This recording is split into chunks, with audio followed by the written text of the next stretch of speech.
Muy buenos días. Continuamos con nuestro 11º Congreso Internacional de Derecho Procesal Constitucional y 63º Encuentro de la Asociación Mundial de Justicia Constitucional.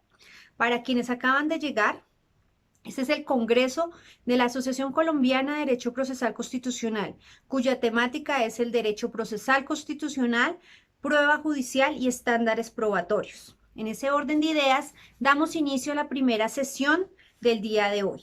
Nos acompaña el doctor Leonel Torres Lavé de Chile. El doctor es abogado, maestrando en Derecho Procesal de la Universidad Libre de Colombia, magíster en Derecho Penal de la Universidad Católica de la Santísima Concepción, magíster en Derecho Privado de la Fundación Universitaria de Salamanca, España, relator titular de Corte de Apelaciones de Temuco, director del capítulo de Chile de la Asociación Mundial de Justicia Constitucional, director de Semilleros de Derecho Procesal, profesor titular de Derecho Procesal de la Universidad Católica de Temuco en Chile. El doctor estará con el tema estándar probatorio en la acreditación de infracciones cometidas por el Estado persecutor en derechos fundamentales en el proceso penal. Bienvenido, doctor.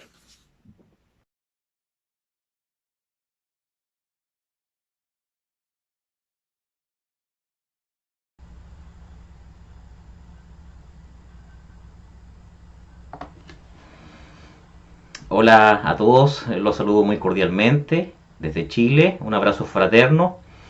Lamentablemente, la actual pandemia no nos ha permitido el desarrollo de esta actividad de manera presencial, pero lo más importante es que se llevó a cabo de igual manera, y eso es digno de imitar, de destacar. Se agradece y se felicita públicamente toda la labor desarrollada por la doctora doña Diana Beltrán y también por don Eduardo Velandia, doctor que además es una de nuestras inspiraciones para seguir el estudio del derecho procesal constitucional. Estamos aquí a pesar de la distancia y de las complicaciones, y la discusión jurídica debe continuar. Ese es el mensaje, ese es el ejemplo que debemos dar a las nuevas generaciones, que ante la dificultad el abogado debe salir adelante. Es nuestra labor buscar las soluciones.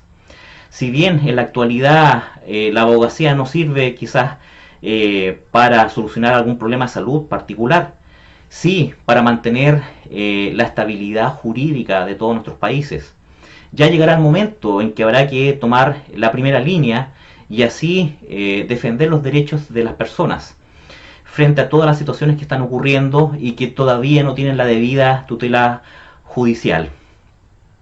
Sobre el punto justamente es que quiero comentar con ustedes en esta oportunidad algunas reflexiones que han nacido en mí a propósito de mi labor judicial, por una parte, de mi labor docente, que me han movido a presenciar hechos sociales y reflexionar sobre lo que ocurre con los contrapesos de los deberes del Estado, de mantener el bien común, el orden público, versus el ejercicio de los derechos fundamentales de las personas. Quizás algunos ya lo estén olvidando, pero a finales del año pasado, 2019, en Chile explotó una revolución social que tenía como mensaje un cambio constitucional, un cambio en nuestra orgánica, en nuestro sistema económico. Pero no solamente eso ocurrió en Chile, también en muchos países de Latinoamérica, incluida Colombia, e incluso muchos fenómenos similares ocurridos tanto en Norteamérica como también en Europa. Estamos en tiempos de cambio, estamos en momentos en que hay que hacer una evaluación de todo lo vivido, de nuestra estructura jurídica. Y es así que surgen ciertos fenómenos quizás de antigua data, pero que se han destacado de manera muy fuerte en el último tiempo.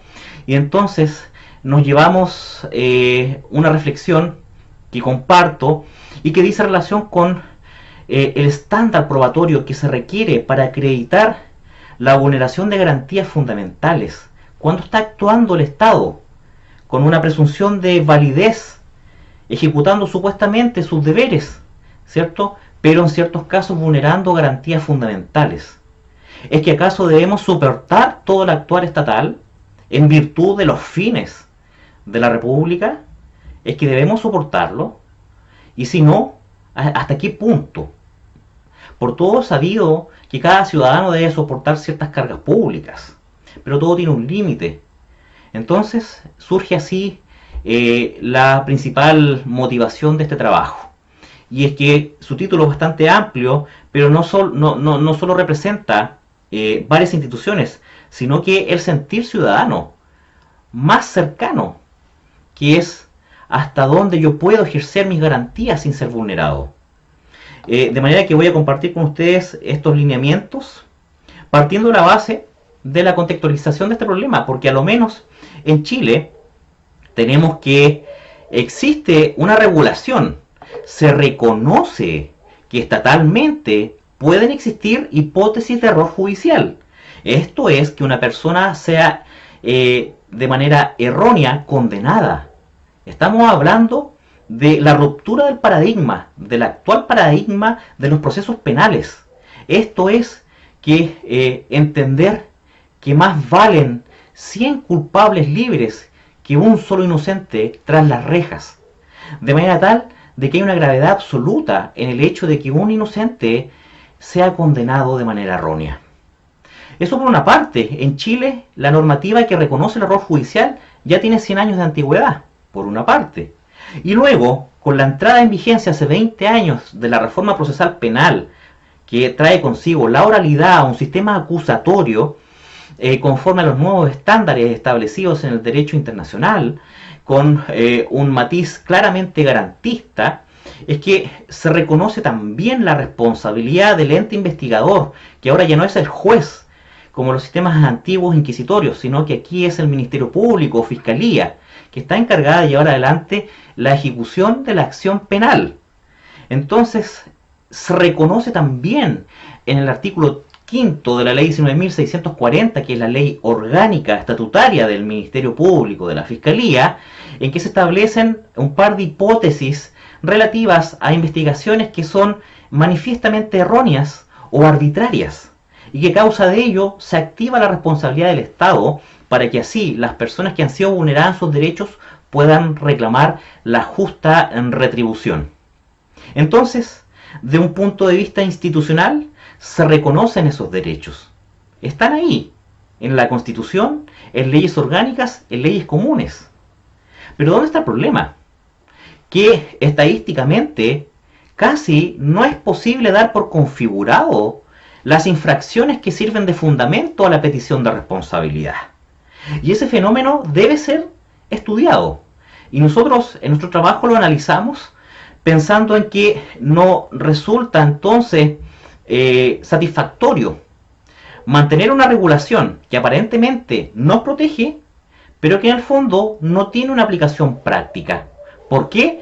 Porque lo que se trasluce en definitiva es la no asistencia jurídica en los casos de vulneración de garantías fundamentales. Estadísticamente encontramos que entre los años 2017 y 2018, de un total de 3.092 personas que se mantuvieron en el régimen cautelar de prisión preventiva, 3.092 personas, que luego, posteriormente, por sentencia de fondo, fueron absueltas. Estamos hablando entonces de un número considerable de personas que vieron restringida su libertad y una serie de otros derechos correlacionados, y que en definitiva, al ser absueltos, demostraron que más allá de su completa inocencia, no deberían haber sido objeto de una medida cautelar tan gravosa como la prisión preventiva. Será discutible decir que la prisión preventiva tiene ciertos presupuestos materiales y de necesidad de cautela que motivarían en todo caso que sea esta decretada, pero el número de imputados sometidos a esa medida es algo alarmante. ¿Por qué? Porque en definitiva luego no es posible reclamar cuando a usted se le ha dañado, sacándolo de su diario vivir y colocándolo dentro de la esfera de la prisión preventiva, porque muchos de los imputados pueden haber sido personas que estaban trabajando y perdieron su trabajo, sus relaciones de familia se vieron afectadas, sus relaciones sociales también, porque en el fondo, más allá de que se trate de proteger la identidad de los imputados muchas veces, y estoy hablando de aquellas personas que luego son declaradas inocentes, la fama, la honra habitualmente aparecen como mancilladas en su círculo social. Y eso es una de las motivaciones que nos lleva a profundizar un poco esta temática, porque también ocurre lo mismo con los recursos de revisión de sentencias condenatorias, que de cerca de 470 recursos, el 81%, casi el 82% de ellos son rechazados por cuestiones de admisibilidad, de manera que ni siquiera se puede discutir sobre el fondo del asunto. Y en igual sentido, más de 100 demandas en contra del Estado por error judicial, y solo han sido admitidas 9 de ellas, lo que demuestra entonces que el sistema jurídico establecido para reclamar en contra del Estado es ineficaz.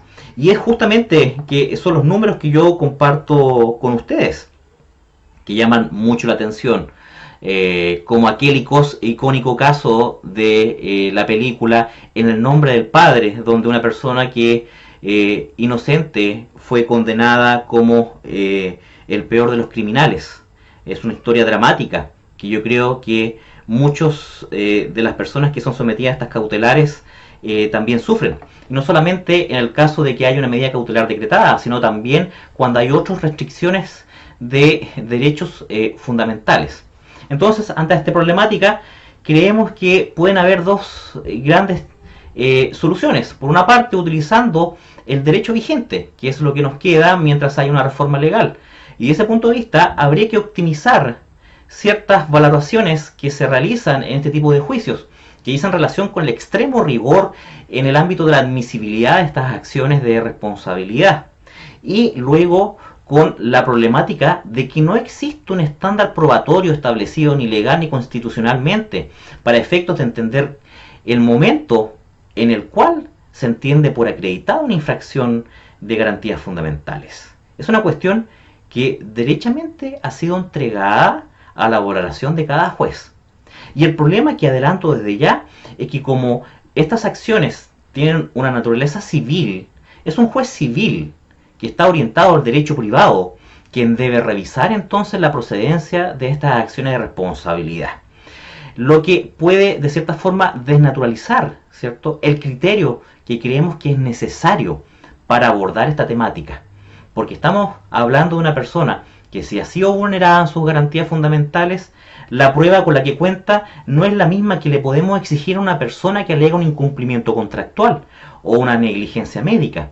Se trata de una situación de desmedro de la persona que ha sido víctima por actuar del Estado a través de sus agentes, ¿cierto?, de alguna vulneración como ya mencionadas. Por otro lado, creemos que debemos enfocarnos en una solución legal a futuro, que estaría orientada por el establecimiento de un estándar probatorio que nos permita entonces, por una parte, acceder a la justicia y que aquellos débiles que reclaman el auxilio del Poder Judicial no tengan más cargas en cuanto a la dinámica de la prueba, por una parte, y luego que estas discusiones estén ventiladas en una jurisdicción especial, porque en Chile no tenemos una jurisdicción constitucional que tenga por competencia este tipo de materias. Y de ese punto de vista es que desarrollamos este trabajo. Según les comparto, es que tenemos entonces estas dos orientaciones en nuestra exposición. ¿Y qué es lo que pasa? Que se conjugan dos estamentos diferentes, porque desde la entrada en vigencia de la reforma procesal penal el año 2000 es que se separó la facultad juzgadora de la investigativa, quedando esta última radicada en la Fiscalía. Entonces, ¿qué ocurre? En el proceso penal se pueden producir hipótesis de limitación, restricción de derechos fundamentales. Entonces, ¿quién es el responsable de ellas en caso de que se configure alguna vulneración, una anulación, privación total de alguna garantía fundamental? Ya sea por la prisión preventiva, ya sea por las diligencias probatorias que se pueden autorizar, exámenes corporales, allanamientos y otros similares que puedan restringir entonces las garantías que estamos tratando de defender. Puede ocurrir también que la situación más grave, que una persona resulte condenada bajo una hipótesis de error, en virtud de pruebas falsas, de pruebas obtenidas de manera ilícita. Entonces se conjuga, por una parte, como yo comparto en la siguiente imagen, el error judicial versus el error en la investigación. que tienen un estatuto totalmente diferente. El error judicial nace desde nuestra Constitución Política, en el artículo 19, número 7, letra I, y por otra parte encontramos el error en la investigación que está en la Ley Orgánica del Ministerio Público. Es así entonces que nos encontramos con un conflicto, y es que, ¿quién es el responsable? Si, por ejemplo, se produce una diligencia probatoria que es vulneratoria de derechos fundamentales. Aquel tribunal que la decretó, que la autorizó, o aquella parte, en este caso el Ministerio Público, que la solicitó. Y es que vamos a ver algunos casos de jurisprudencia chilena que nos permiten dar cuenta de este fenómeno. Porque está claro que la responsabilidad por error judicial está limitado al ejercicio jurisdiccional del poder judicial. Pero durante la investigación es que se produce esta dualidad de responsabilidades. ¿Ah? Porque partimos de la base de que a pesar de que se autorice una diligencia investigativa, por ejemplo una interceptación telefónica, que es el caso que vamos a abordar próximamente, es que de igual manera esa autorización, esa avisación judicial no transforma la diligencia en una que no tenga la capacidad de afectar las garantías del investigado, de su familia o de quien en definitiva sea afectado por la diligencia. Es así que quiero dar cuenta entonces, ya refiriéndome en específico al Ministerio Público, Fiscalía, que las hipótesis que se refieren respecto a la investigación son dos: el error injustificado por una parte y la arbitrariedad por otra. Se ha discutido en doctrina y jurisprudencia si se trata de un mismo concepto o son dos hipótesis diferentes. Se ha entendido por la excelentísima Corte Suprema que estamos en presencia de dos situaciones diferentes.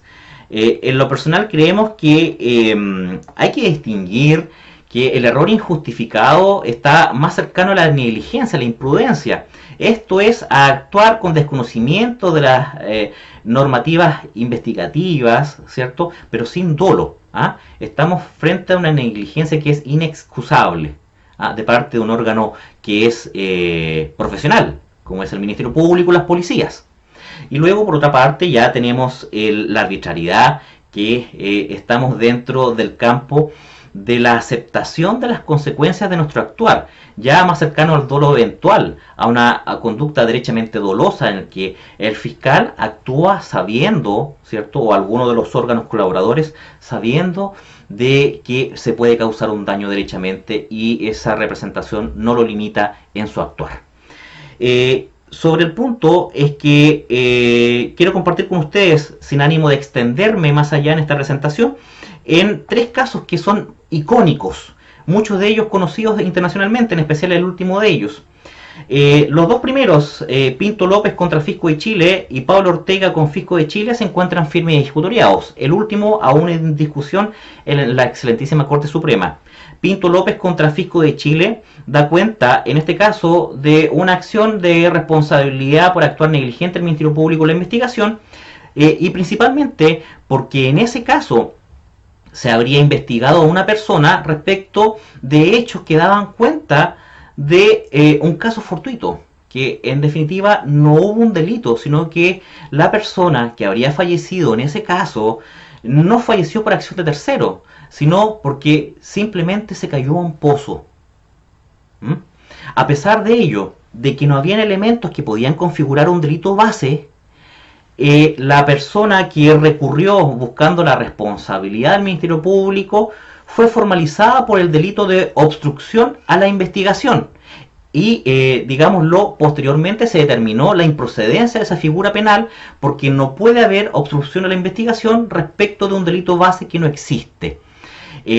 Hubo diferentes pronunciamientos que podemos resumir que en primera instancia se entendió que no había ningún tipo de responsabilidad, pero luego en segunda instancia se configuró entonces aquella establecida en el artículo 5 de la Ley Orgánica del Ministerio Público, porque se estimó que había un erróneo actuar de parte del Ministerio Público en base a estos antecedentes. Luego la excelentísima Corte Suprema, en sede de casación, nos llevó a una conclusión que no es muy alentadora, y es que dijo que si bien hay un error porque se formalizó por un delito que requiere de la existencia de otro base para llevar adelante, porque nadie puede obstruir la investigación respecto de hechos que no son delitos, es que se estimó que era una carga que debía soportar el ciudadano. Y ellos, claro, no nos complica en el sentido de que estamos en presencia de una abierta vulneración respecto de la situación personal del imputado, que por lo demás era abogado, que comenzaba a dar sus primeros pasos en la vía del derecho y ya contaba una imputación penal. Concurrió a sede penal, pero no como abogado, sino como imputado, lo que claramente resulta una afectación a su fama. Luego, en el caso de Pablo Ortega con Fisco de Chile, se trata de una causa que tuvo un pronunciamiento favorable en primera instancia, y esto dice relación con una cuestión muy relevante, que está relacionada con la interceptación telefónica, que en este caso fue objeto de una discusión previa en sede del juzgado de garantía, y se autorizó interceptar el teléfono del demandante en estos autos, que era un abogado que trabajaba en el área de la defensa penal, y se pidió la interceptación telefónica en la misma causa en la que él actuaba como abogado de uno de los imputados, que era una causa de asociación ilícita y terrorismo, y esta autorización se pidió a pesar de que el fiscal respectivo conocía la calidad de defensor de esta persona, la afectada. De manera que ahí se configura entonces una especie diferente de vulneración a garantías fundamentales que va a la privacidad, a la honra de la persona, de su persona y su familia, se fija, se afecta al derecho de defensa, su labor profesional, de manera que hay una afectación multifocal. Y que en primera instancia fue acogida entonces la responsabilidad del Ministerio Público, fue determinada, pero posteriormente en sede de segunda instancia se pensó diferente y se estimó que no se configuraban en la especie los requisitos legales, lo que motivó posteriormente un pronunciamiento de la excelentísima Corte Suprema, que estimó que en este caso se configuraba entonces una conducta dolosa del fiscal, quien en conocimiento de la calidad del imputado, que era un defensor penal, ¿cierto?, se obtuvo de mala manera la autorización de la Judicatura de Garantía para acceder entonces a las conversaciones telefónicas del investigado. Y entonces aquí estamos abriendo un poco de aguas en cuanto a determinar que más allá de que sea autorizada judicialmente, hay que ver cuáles fueron los fundamentos, los antecedentes entregados por el solicitante, que es el fiscal, que en este caso fue quien se instituyó como responsable de los daños causados. Por último tenemos el caso Hagan, que dice relación con la vulneración, en este caso, de las garantías de las víctimas. Aquí se trata de una persona que fue asesinada, cuyos autores aún no han sido determinados, y que se realizó durante la investigación una serie de actos que se estimaron como negligentes en cuanto a la recogida de evidencia y a la fijación y cadena de custodia de la misma, que implicaron en definitiva que hasta el día de hoy no hay responsables. Avanzando un poco más entonces, es que nos aparece la pregunta: ¿cuál es el estándar probatorio que debemos entonces alcanzar para configurar la responsabilidad del Estado por los errores en la investigación o al momento de dictar sentencia? Porque estadísticamente, como se dijo, es bastante negativa la tasa de aceptación de responsabilidades. Y es así que llegamos a descubrir algo que es un secreto a voces, que no existe un estándar probatorio fijado. No hay una intención legislativa en tal sentido. Son muy pocas las legislaciones. Quizás en los sistemas anglosajones se ha investigado y se ha legislado expresamente por las diferentes decisiones judiciales cuáles son los estándares que deben fijarse al efecto. Pero en nuestros sistemas de derecho esa no es una discusión que se ha abordado con la debida importancia, con la debida dedicación. Entonces nos encontramos frente a grandes conflictos respecto a los cuales no tenemos claros cuál es el nivel de exigencia probatoria que vamos a establecer para dar o no por acreditada una acción judicial como de esta naturaleza. Y es que en el sistema penal sí tenemos una respuesta, que es entonces esa convicción que debe alcanzar la judicatura más allá de toda duda razonable, lo que implica un nivel probatorio casi máximo. ¿Ah? Estamos hablando de que la prueba debe ser de tal entidad que si admite dudas, estas no tienen importancia, porque si son razonables ya estamos obligados a la absolución. Luego, en el ámbito civil, es que obviamente los bienes jurídicos discutidos son totalmente diferentes. Los bienes jurídicos que están en juego son renunciables en muchos casos. Entonces, siguiendo una línea investigativa que se ha realizado a lo menos de la jurisprudencia chilena, hemos logrado establecer de que se aplica aquí el sistema de la probabilidad prevaleciente. Esto implica entonces que debe superarse el 0.5% de probabilidad. Entonces, si tenemos dos posturas civiles, vamos a dar por establecido aquellos hechos que tienen un 50 más 1, por decirlo así, matemáticamente, de probabilidades de existir versus la otra postura que también tiene asidero, pero porcentualmente es menor. Y así le damos un poco de lógica a ese razonamiento probatorio en cuanto a que si bien las dos posturas tienen concepciones atendibles, esta prevalece por sobre la de la contraparte porque supera el acervo probatorio en importancia, en sustancialidad, en pertinencia a la de la contraparte. ¿Mm? Ahora, ¿qué problemática tenemos? Como estamos en sede civil, ¿qué es lo que ha ocurrido? Un fenómeno totalmente diferente. No se ha aplicado un criterio de probabilidad, sino que un criterio más cercano al penal. Es decir, a las víctimas de infracciones a sus garantías fundamentales. Cuando reclaman en contra del Estado, lo que se pide en definitiva es algo más allá de la simple probabilidad, más del 50 más 1. No, aquí estamos dentro de un marco más cercano al penal. Esto es a lograr en el juez civil una convicción casi más allá de toda duda razonable para dar por configurada una infracción de aquellas relativas al error en la investigación o el error en la dictación de un fallo condenatorio.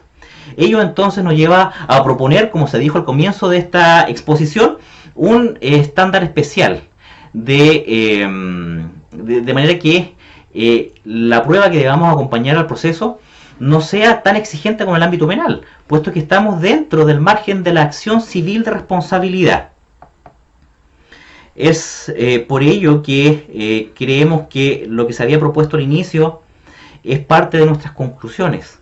Un estándar probatorio establecido para tales efectos, esto es, para la configuración o no de vulneración de garantías fundamentales por una parte, y por otro, una jurisdicción especial. Es que el juez que revise estos antecedentes debe ser un juez que tenga la debida formación en el ámbito de los derechos humanos, de derechos fundamentales, que tenga claro el bloque de convencionalidad que resulta aplicable a cada uno de estos casos, para así llegar a una valoración probatoria que esté conforme a la normativa internacional.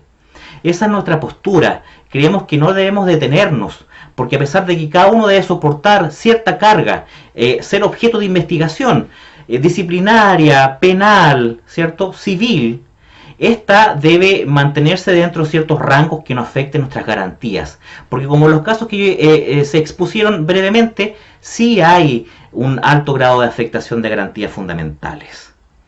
Bien, espero no haberlos aburrido con mi exposición.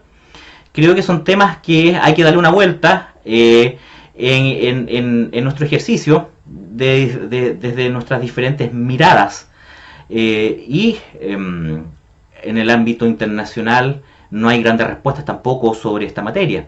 De manera que los invito a discutir sobre este punto y bueno, esperemos que prontamente podamos reunirnos personalmente a conversar de estas interesantes materias. Así que un placer, me despido, un abrazo a la distancia y que pronto vuelva todo a la normalidad. Hasta luego. Agradecemos al doctor Leonel Torres por su intervención. A continuación nos acompaña el doctor Ricardo Martínez Quintero de Colombia.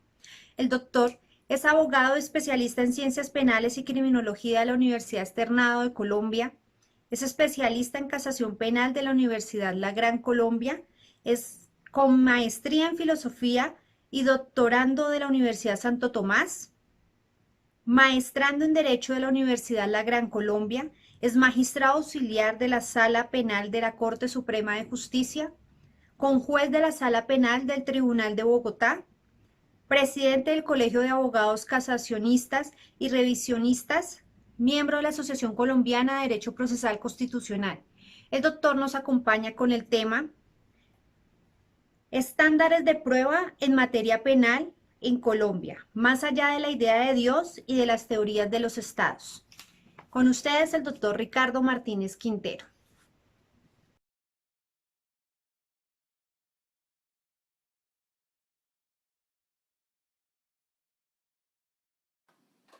Buen día a todos y todas. Un saludo especial al doctor Eduardo Andrés Velandia Canosa, al doctor René Moreno Alfonso y a la doctora Diana Beltrán, por cuyo concurso y a pesar de esta experiencia que vincula a la raza humana en una acción que haga una concordia plausible para la solución de lo que acontece, este Congreso Internacional tiene como uno de los ejes sobre los que se mueve la temática el relacionado con los estándares probatorios.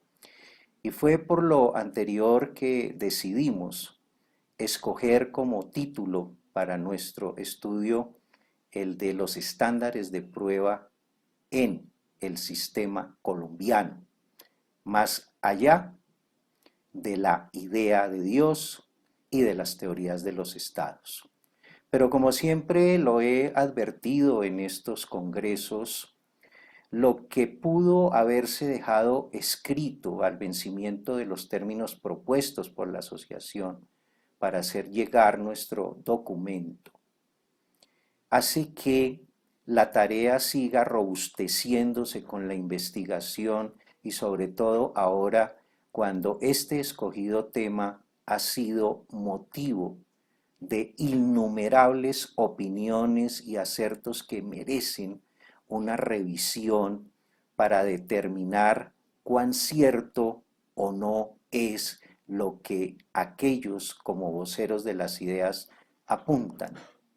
Y hago esta aclaración porque si bien esperamos que el documento sea leído, en este presente, en este ahora, requerimos de hacer el llamado de atención para más bien, a través de un viraje, determinar, entre otras cuestiones, lo siguiente. En primer lugar, no es cierto que en Colombia no haya estándares probatorios en materia penal. De otro lado, no hay que confundir los estados mentales con los estados de convencimiento a través del conocimiento. En un tercer lugar, acreditar que efectivamente hay un cambio de una lógica formal hacia una teoría de la argumentación en un pleno ejercicio epistemológico. De otro lado, como también son distintos los momentos procesales a los estándares probatorios propiamente dichos. Y en todo caso, la fuente de apoyo probatoria sometida al termómetro de la suficiencia para que con base en ello no solo el juzgador, sino todos los intervinientes en el proceso penal tengan la aquiescencia en participación y concurso en ese trabajo epistemológico.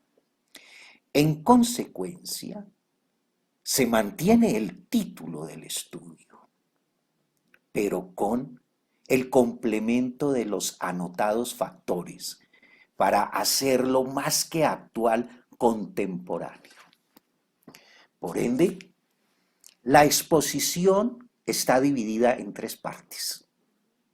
La primera, en la que haremos alusión a aquellos elementos sin los cuales podría revisarse el acento epistemológico en el sistema penal acusatorio nuestro, para, en segundo lugar, acudir de una manera práctica a unos ejemplos que le puedan dar la carátula argumentativa y apodíctica a nuestra propuesta, para finalizar con algunas conclusiones. Pues bien, empecemos. La epistemología contemporánea está dividida en 2 ámbitos: el ámbito de lo demostrativo y el ámbito de la justificación o ámbito justificativo. En el primero es donde se vierte todo el trabajo intelectual, científico, a través del cual sus protagonistas buscan el aproximamiento a la verdad. Esa verdad que es absoluta, solo que para el hombre imposible adquirirla. En consecuencia, tendríamos que conformarnos con la mayor aproximación a esa verdad en términos de probabilidad, de alto porcentaje.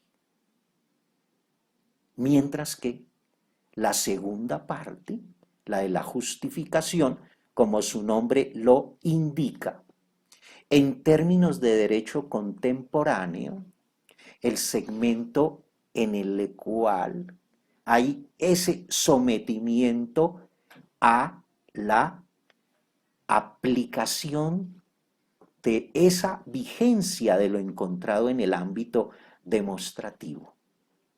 Por contera, en la primera parte hablamos de una valoración probatoria, a tiempo que en la segunda, una validación intersubjetiva.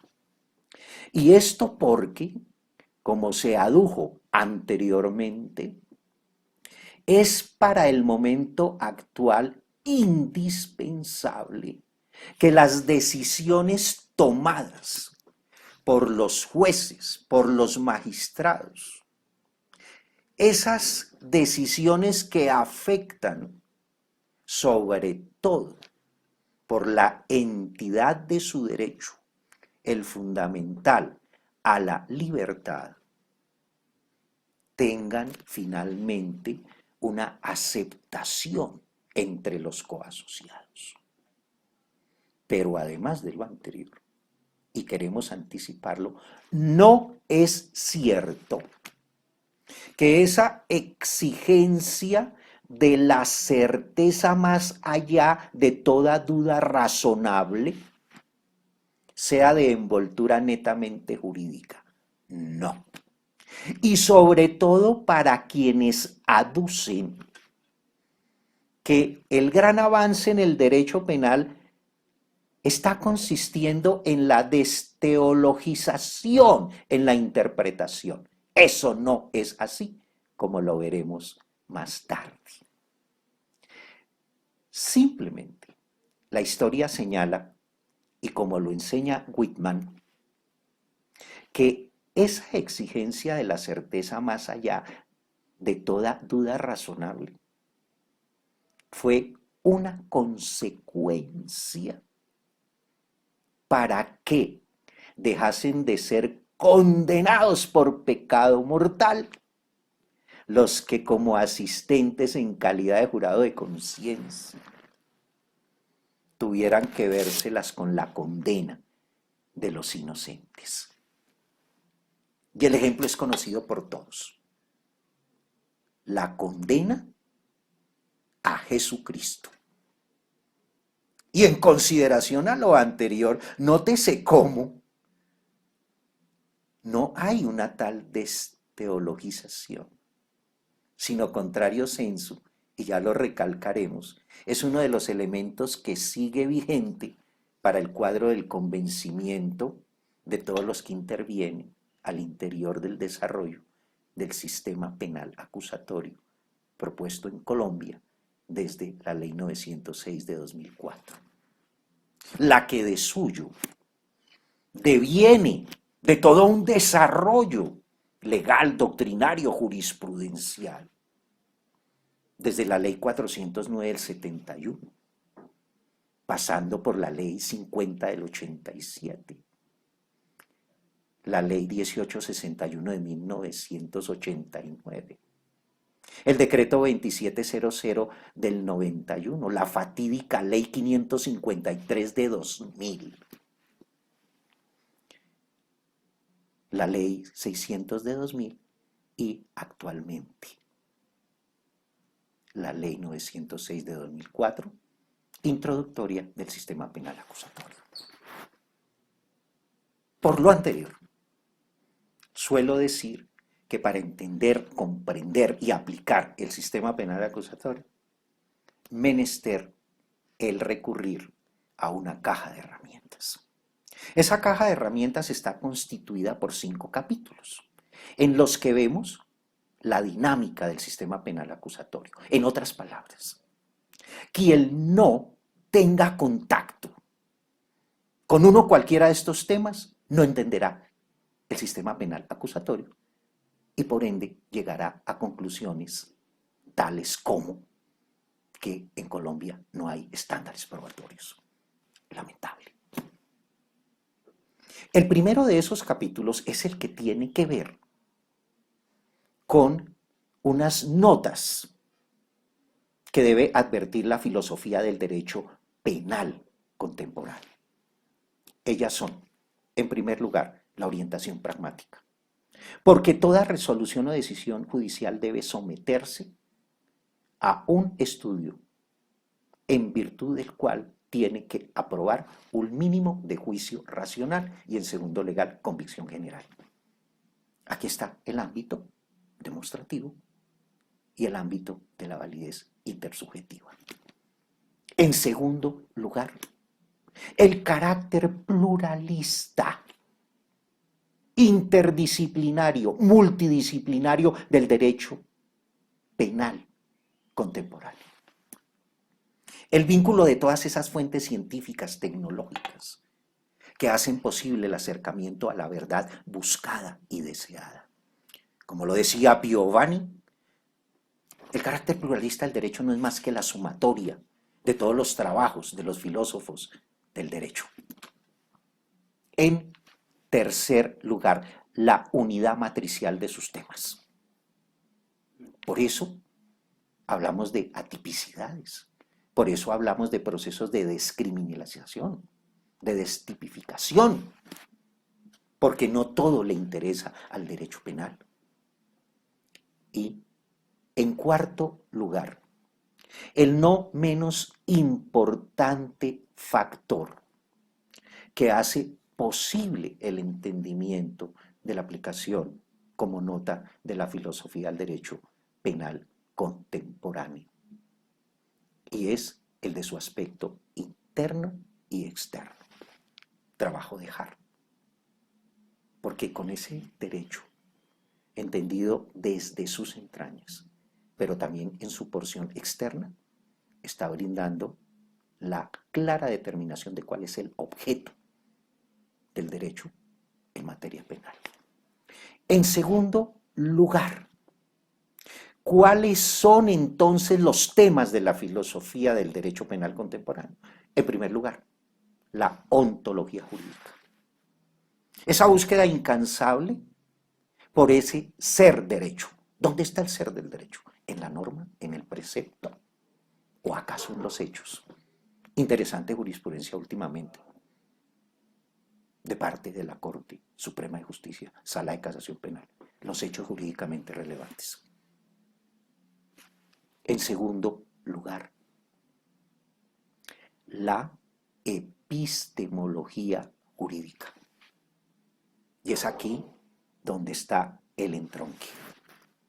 Esa teoría del conocimiento aplicada al derecho penal, en su investigación, en el proferimiento de sus decisiones, que van en orden ascendente. Si hubo captura, puede posibilitar la imputación. Si hubo imputación, posibilita la aplicación de una medida de aseguramiento.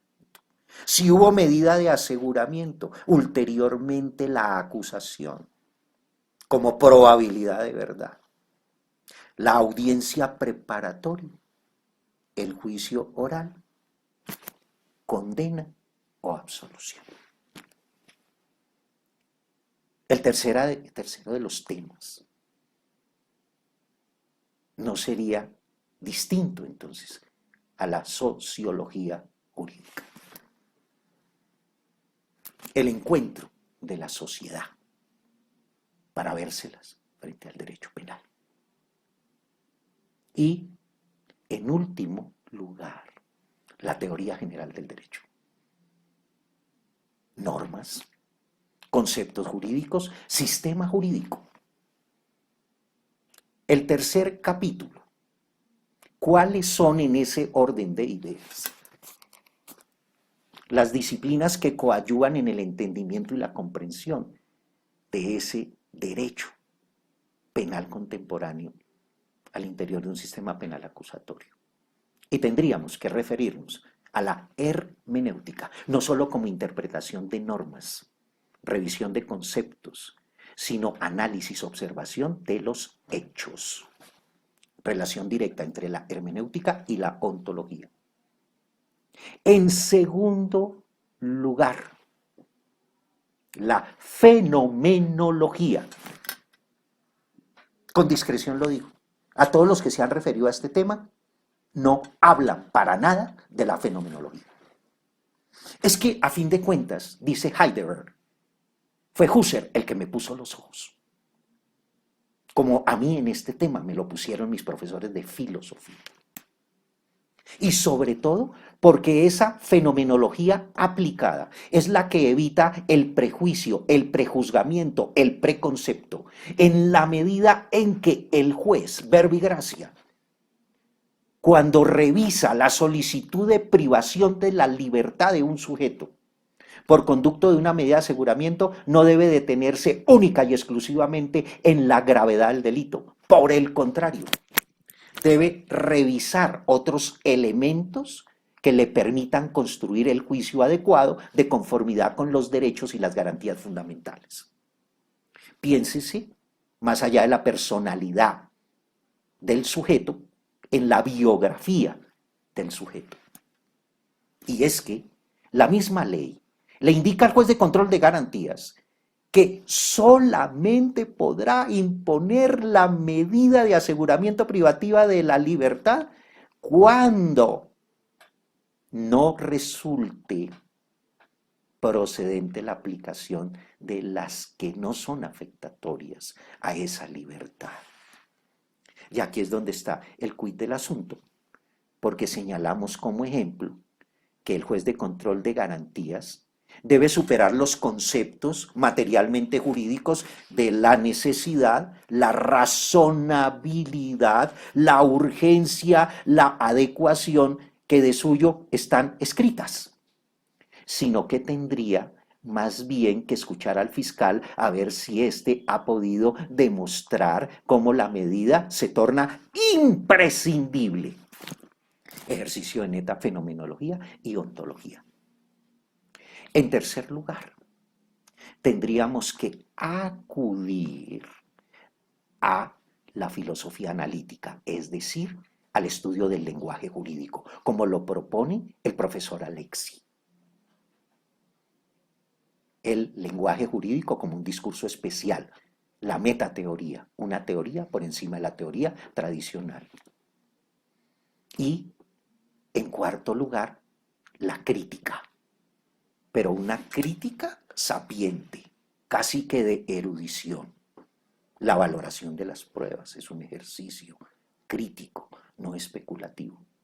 Y sobre todo, porque nos movemos en términos de cultura en un ambiente antropocéntrico. ¿Cuáles son los elementos de la cultura? El mito, la religión, el lenguaje, la ciencia y el arte. Ahí se mueve el derecho. Y de por sí se ha movido siempre. ¿Y quiénes son los que administran justicia? ¿Quiénes son los que reciben el impacto de la justicia? Nosotros, los seres humanos. Y en cada uno de nosotros reunidas 5 condiciones como facultades mentales, no como estados mentales. ¿Y cuáles son esas facultades mentales? Conciencia, inteligencia, pensamiento, memoria y sensopercepción. Para que potencializadas se haga posible la construcción del juicio, de donde se sigue que el juicio no es una facultad mental, sino es la consecuencia inmediata del adecuado uso y potencialización de las facultades mentales. Y en ese juicio es donde está la decisión. Esa decisión que debe someterse a ese otro también juicio intersubjetivo para destacar la validez de la decisión. En consecuencia, en Colombia, creemos, existen estándares probatorios. Así no se encuentren legislados porque se correría el riesgo de verse como la implantación de la tarifa legal. Y en la tarifa legal llevaba de por sí ya un valor esa prueba. En cambio, en el sistema penal acusatorio nuestro, es susceptible que en conjunto se revisen para construir el juicio adecuado. Para finalizar, acatar cómo hay unos momentos procesales que dependen de esa fuerza probatoria para que el juez pueda imponer la medida de seguridad, para que el juez pueda acusar. Y en el caso de la audiencia preparatoria, mírese cómo hay un ejemplo muy sencillo. Es que no basta la petición de las pruebas, sino que esas pruebas, para que no sean declaradas en una cualquiera de las maniobras que le quitaría el efecto, como verbigracia, inadmisibles, excluidas, tiene que irse aún más allá. Es decir, que esas pruebas sean indispensables.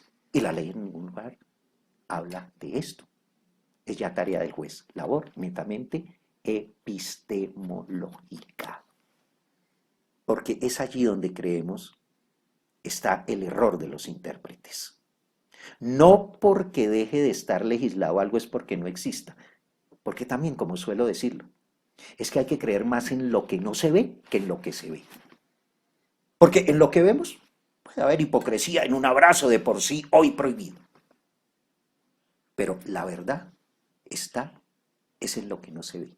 Y de ahí que seamos falibles y solo nos quede la alternativa de la probabilidad por medio de la suficiencia probatoria. Conclusiones. En primer lugar, sí, se ha pasado de una lógica formal a una teoría de la argumentación como un discurso especial en lo jurídico. Que los jueces no deben soportarse únicamente en la autonomía y la independencia, sino en la libertad. Y que para el caso de las conocidas empatías gestuales, no se crea que es solo el juez o el fiscal el que mira al procesado, al imputado.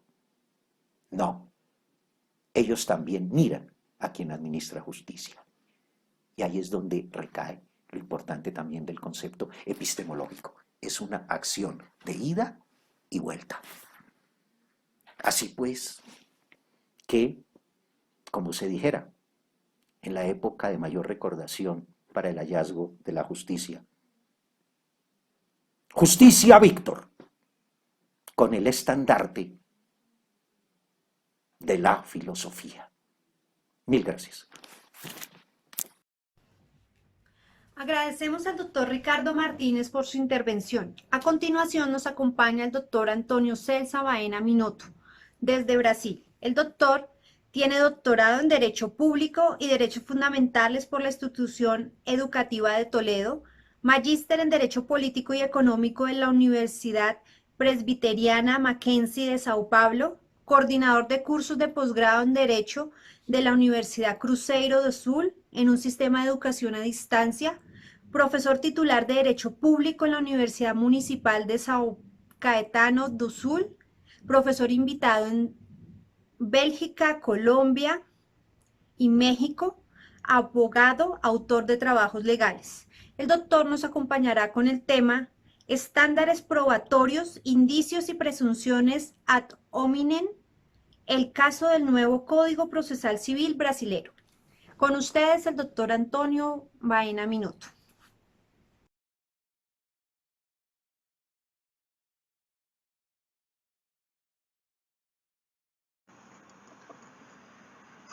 Hola, muy buenos días o buenas tardes, buenas noches, mis estimados amigos de la Asociación Colombiana de Derecho Procesal Constitucional.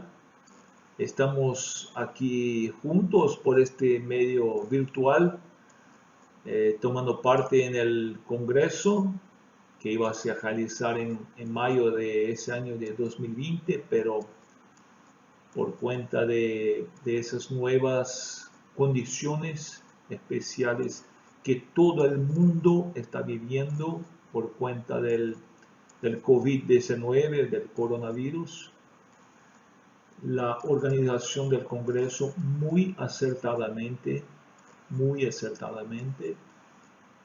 creó en verdad esta alternativa que es extremadamente inteligente, ¿no?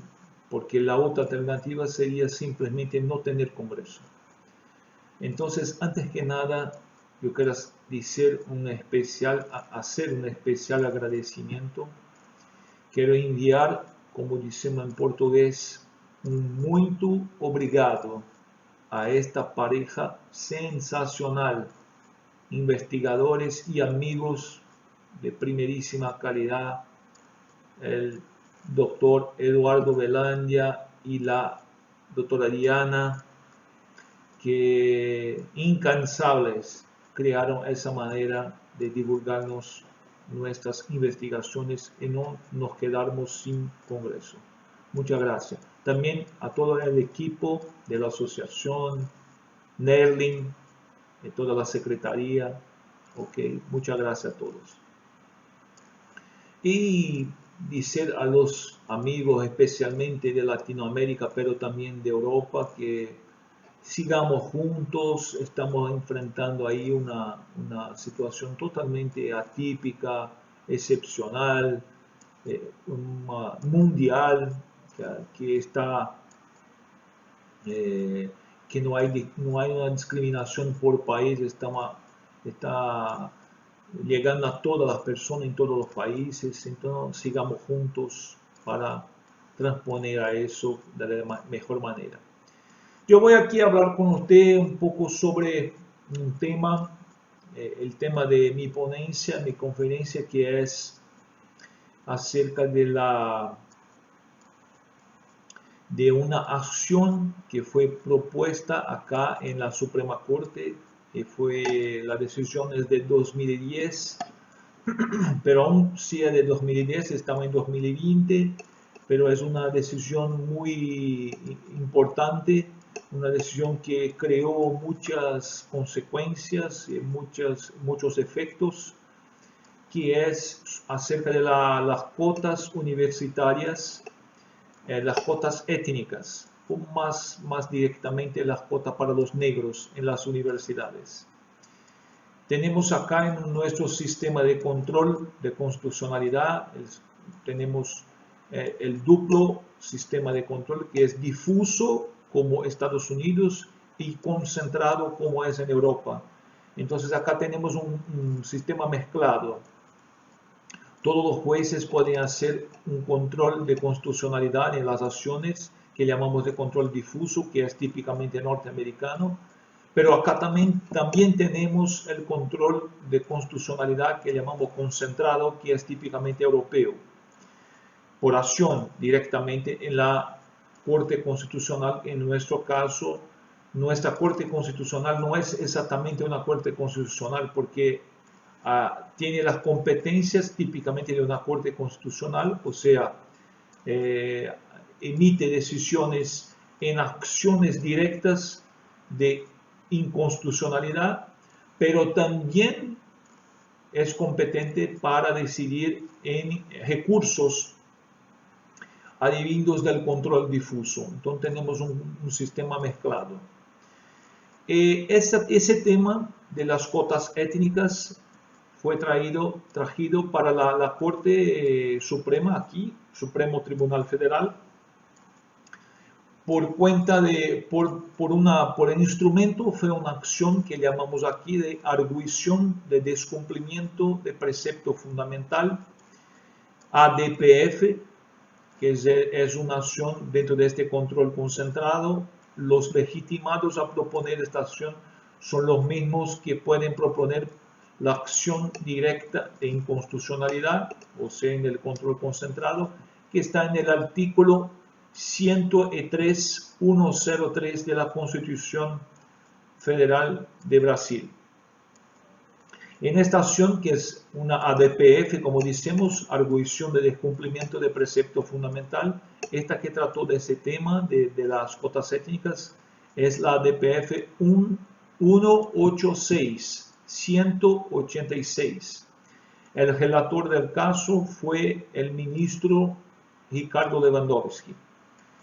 Ya vamos a hablar acerca del resultado de la decisión, pero antes les quiero hablar un poco sobre la cuestión de la formación de la sociedad brasileña y por qué tan importante fue esta decisión, ese tema, llegar a la Suprema Corte o el Supremo Tribunal Federal.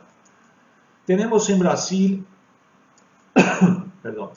tenemos en Brasil una sociedad mestiza, o sea, hay un mestizaje muy grande en Brasil. ¿Por qué estoy diciendo eso? Porque hay naciones, hay países en el mundo que son países, que hay sociedades que llamamos de multiétnicas. O sea, hay varias etnias que componen esa sociedad. Por ejemplo, mismo en Colombia, por supuesto que hay el componente europeo, que hay el componente indígena, que hay el componente negro, que hay varias órdenes de etnias, pero por ejemplo en Latinoamérica mismo, si usted va para Argentina, ya no es tan claro, por ejemplo, la presencia del negro, o mismo en otros países, Uruguay también tampoco, Paraguay ya no se le dice acerca específicamente del negro, pero en Brasil fue muy fuerte, por cuenta de cuestiones históricas, la composición de la gente, de la sociedad. Y por ejemplo, usted puede decir, sí, pero Brasil es multiétnico, pero Estados Unidos también lo es. Sí, África del Sur también. Pero Estados Unidos y África del Sur son multiétnicos, pero no tienen la misma mestizaje. No tienen la misma miscigenación. No sé si esta palabra existe en español. Esta mezcla de razas, de etnias, como tuvimos acá en Brasil. En Brasil es más o menos común una pareja que tiene elementos de blanco y negro, de mestizo con otro mestizo, de mestizo con indios, de indios con negros, negro con blanco, blanco con negro, y así hay una mezcla muy grande.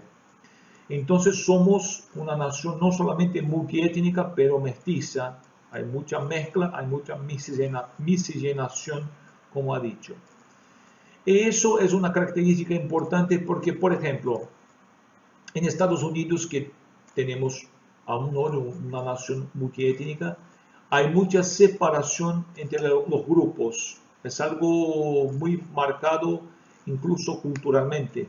Los norteamericanos son así, de mucha separación. Durante muchos años, por ejemplo, tuvimos una política en Estados Unidos, una política de separación entre blancos y negros que se quedó conocida como separate but equal, que la traducción es separados pero iguales. Es como decir, vamos a separar negros y blancos, pero vamos a tratarlos de una manera igual. Pero este igual fue una grande ilusión, una grande mentira, se me permite una expresión más popular. Eso empezó con un caso específico que fue Plessy versus Ferguson, de un tipo, un hombre negro que no quería aceptar la división de los vagones, de los coches del tren, que había coches para negros y coches para blancos. No quería aceptar. Y la Corte Suprema de Estados Unidos decidió que la política de separación era perfectamente legal, constitucional, y creóse esa política del separate but equal, o separados pero iguales. Esta política vigoró o tiene validad en Estados Unidos hasta el juramento de 54 de Rosa Parks. Rosa Parks es cuando, o Brown, contra el Board of Education de una mujer que quería estudiar, pero por cuenta de la política de separate but equal, separado pero igual, tenía que frecuentar una escuela muy lejos de su casa, en cuanto había una escuela cerca de su casa, pero que no podía frecuentar porque era una escuela solamente para blancos. Eso llegó hasta la Suprema Corte de la cuestión, y el separate but equal, separados pero iguales, fue extinto en 54. Pero hasta hoy, si usted va a Estados Unidos, esta visión, esta base cultural sigue con validad, porque, por ejemplo, usted va a Harlem, que es un barrio muy famoso en Nueva York. En Nueva York, usted va, hay el Harlem negro, también hay el Harlem latino, pero en Harlem negro, donde los negros viven, entonces viven como no están mezclados con los blancos. Eso es acepto como algo absolutamente natural para ellos. En Brasil no pasa eso. Solamente para cerrar la parte de Estados Unidos, en Estados Unidos tuvimos muchos enfrentamientos campales hasta mismo por cuenta de este separate but equal. En Brasil no tuvimos esos enfrentamientos, no tuvimos ningún tipo de enfrentamiento por etnia, por raza, ninguno. Pero creamos aquí lo que dos investigadores, Gilberto Freire, que escribió un libro muy famoso que se llama Casa Grande y Senzala. Senzala era un lugar donde se ponían los negros esclavizados cerca de la Casa Grande, pero eran tratados como animales. Casa Grande y Senzala. El Gilberto Freire y otro es Florestan Fernández, que crearon el término racismo cordial, que es para caracterizar lo que había en Brasil. O sea, ni teníamos un enfrentamiento, un atrito entre los grupos, pero teníamos sí un racismo, pero muy cordial, muy disfrazado, se puede decir. Entonces, por ejemplo, el negro en Brasil no es exactamente discriminado abiertamente. Entonces, no, yo tengo amigos negros, no tengo ninguna discriminación. Venga acá, y ya, como es típico de brasileño, ya crean un apodo. Oh, venga acá, mi amigo, Pelé. Pone el apodo de Pelé. Pelé es mi amigo, jugamos fútbol, bebemos una fría ahí juntos y tal.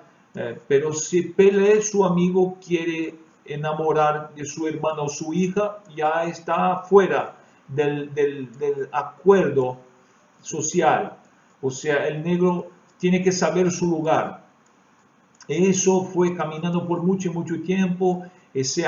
Algunos acreditan que no había discriminación en Brasil, hasta que llegamos a la cuestión de la ADPF en 186 en Supremo Tribunal Federal, donde finalmente se expuso esa situación y hubo una polémica bastante razonable en la sociedad, porque había, claro, muchos que estaban defendiendo que no debería pasar las cuotas, que era una cosa que estaba mal, que estaba errado.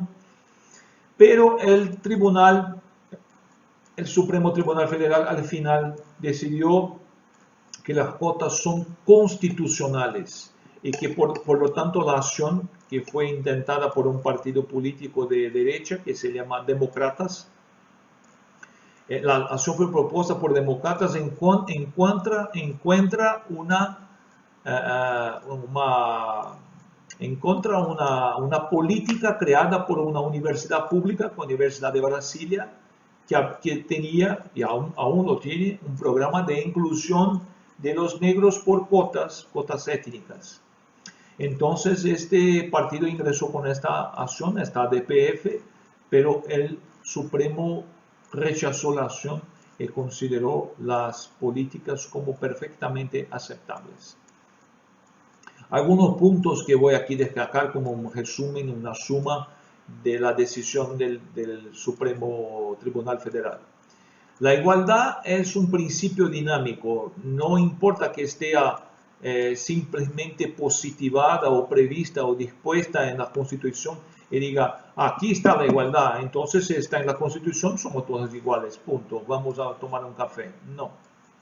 La igualdad es dinámica y es construida, tiene que ser una realidad que uno siente cuando sale a la calle, cuando va a trabajar, cuando va a estudiar, cuando va a emprender, abrir un negocio, tiene que estar puesta la igualdad, o entonces es algo que está positivado, está previsto, pero no es aún una realidad. Y entonces, en ese sentido, medidas para buscar una igualación deben ser al menos estudiadas. Así lo dice el Supremo Tribunal Federal. Otro punto importante es que un argumento que se utilizaba mucho en contra de las cuotas es la meritocracia, o sea que debemos prestigiar la meritocracia, el mérito. Si cada uno construye su mérito, debe ser reconocido según su mérito. Si uno estudia más que otro, va a tener más chances o más oportunidades de tener un buen resultado, por ejemplo, para ingresar en una universidad. Pero lo que pasa que eso es un poco, no solamente falso, pero mal puesto, porque ni todos tienen condiciones, este es el punto, para adquirir el mérito. Porque si usted crea una situación en que toda la persona o un grupo tiene como accesar los instrumentos necesarios para obtener mérito, ok, entonces están todos en el mismo plano y tienen condiciones de concurrir uno con los otros, perfecto. Pero, por ejemplo, si usted toma como ejemplo un niño que vive, un adolescente que vive en una comunidad muy pobre, que tiene padres, un padre, una madre muy pobre, que no tiene condiciones de pagar una escuela mejor, de comprar libros, o hasta mismo una alimentación adecuada, este chico va a llegar al momento del vestibular para concurrir con un otro, por ejemplo, que es de clase media o clase alta, que estudió en una escuela, por ejemplo, bilingüe de 2 lenguas, que habla español en inglés el tiempo todo, que tiene acceso ilimitado a libros y todo tipo de recursos en internet, que sus padres pueden le dar todo tipo de soporte, una buena casa, comida, ropa. Entonces van a llegar esos dos adolescentes, van a llegar al vestibular en condiciones totalmente diferentes para disputar una vaga, una oportunidad en la universidad. No parece que es razonable ver en esa situación una situación de igualdad y por lo tanto que debe se aplicar la meritocracia y punto. No es así. Esto prevaleció en esa decisión del tribunal. Y por final, la decisión también dejó claro que este programa de cuotas es algo temporario, lo que por ejemplo en Estados Unidos, que ya tiene programa de cuotas hace muchos años, en Estados Unidos ya se vive allá en el campo teórico y político una situación mucho más madura para cuestionar el programa de cuotas. Ahí sí, ya hay una situación distinta, que es decir, ya basta, o en inglés enough, ya no queremos más ese tipo de programas porque ya está se prolongando en el tiempo y no queremos más eso. Sí, ahí es posible decir, porque los programas en Estados Unidos tienen como 50, 60 años de programa de cuota, por lo menos, si no más. Y entonces acá en Brasil la situación no es esa. Nuestros programas de cuotas ahora puede ser decir que tiene ahí como 15 años, algunos tal vez 20 años. Hay que esperar más porque se crea este programa de cuotas, entonces va a tener una generación que logra llegar, por ejemplo, de negros, y esta generación se forma, compone familias y van a tener hijos que también van a tener ese beneficio, entonces se puede tiempo a tiempo, poco a poco, se imaginar para sacar este programa en el futuro. ¿Ok?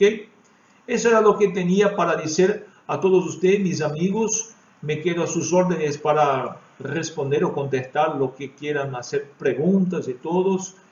Una vez más, mucho obrigado por el cariño de su atención. ¿Ok? Gracias. Hasta una próxima, mis amigos. Chao. Agradecemos al doctor Antonio por su intervención. A continuación nos acompaña la doctora Diana Marcela Peña Cuellar de Colombia. Ella es abogada, especialista en responsabilidad y daño resarcible de la Universidad Externado de Colombia, en propiedad industrial, derechos de autor y nuevas tecnologías de la misma universidad, docente de la Universidad de la Amazonía, estudiante de maestría en Justicia y Tutela de los Derechos Fundamentales con énfasis en Derecho Procesal de la Universidad Externado de Colombia, codirectora del Grupo de Investigación FIBIDE de la Universidad de la Amazonía y directora del Regional Caquetá de la Asociación Colombiana de Derecho Procesal Constitucional. Hoy nos acompaña con el tema la flexibilización del estándar probatorio en materia contencioso administrativo, integración y pronunciamientos de la Corte Interamericana de Derechos Humanos. Bienvenida, doctora.